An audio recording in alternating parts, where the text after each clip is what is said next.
In this video, we'll cover how to install the Acadian LED wall lantern from KODA.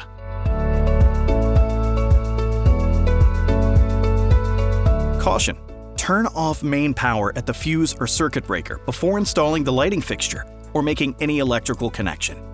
Please note that you're responsible for reading all safety precautions provided in the instruction manual. Consult with a qualified electrician for any electrical questions. Pull wires out from the junction box. Install mounting plate to the J-box using the provided mounting screws. Next, splice fixture wires to house supply wiring, as described in your instruction manual included with the product. First, connect the black or hot wire to the hot supply wire. Your housing wiring may appear black or colored. Second, connect the white or neutral wire to the neutral supply wire. Your house wire will most likely be white. Third, connect the bare copper or ground wire to the supply ground wire. Your house wire will most likely appear as bare copper, green wire, or green and yellow wire.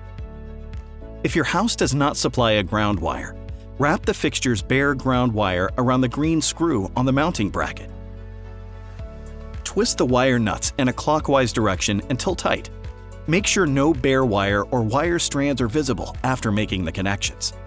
Check for tightness by pulling wires. Carefully push wiring into the junction box. Then place the canopy over the junction box, feeding the mounting plate bolts through the canopy openings. Attach locking nuts and tighten until fixture is securely in place. Finally, insert the LED bulb and screw into the fixture socket. Your wall lantern is now ready to use. Because it uses a photocell, the light will automatically turn on at night and turn off in the daytime.